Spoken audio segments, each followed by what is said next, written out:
first time nak tiup suling, dia memang tiup tak keluar bunyi. Kalau kata orang tu first time dia tiup suling keluar bunyi, maksudnya dia diberkati. Kalau hampa tiup tak bunyi, tak bermaksud hampa tak diberkati. Mungkin dia lambat sikit diberkatinya tu. Biasanya kalau tak keluar bunyi, dia ada beberapa faktor. Yang pertama, bibiak ni. Ni kita bila tiup angin tu, dia tak pi kat lubang tu betul. Satu, kalau hampa tiup macam ni, lubang kat sini, tiup kat sini, memang tak keluar bunyi lah. Faktor yang kedua, bila angle kita tiup tu, macam mana tak nak tunjuk? Ni lubang ni kan. Kita bukan tiup merentah macam tu tau. Bukan juga masuk dalam.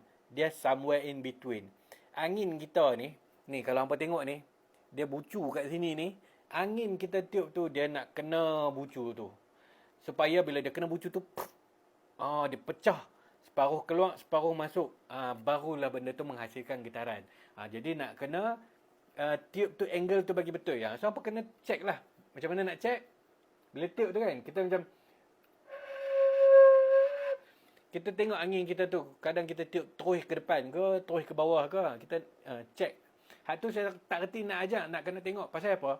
Setiap orang gigi dia pun lain-lain. Kalau kata ada kawan-kawan hak gigi yang besar sikit tu, dia lain. Jadi dia tengok susunan gigi masing-masing. Sebab tu kadang-kadang kita boleh nampak kalau orang tu dia main, dia tiup kat tepi. Maksudnya dia bukan, lubang dia bukan kat tengah, lubang dia kat tepi.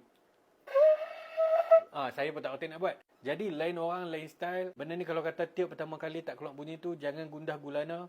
Try lagi cari embouchure yang betul sesuai untuk diri sendiri. Jangan putus asa terlalu awal. Kalau tak nanti hampa rugi. Nikmat main seruling tu. Siapa yang dah main seruling tu, apa nikmat dia? Komen sikit kat bawah. Kita nak habang kat depan ni seronok main seruling tu macam mana.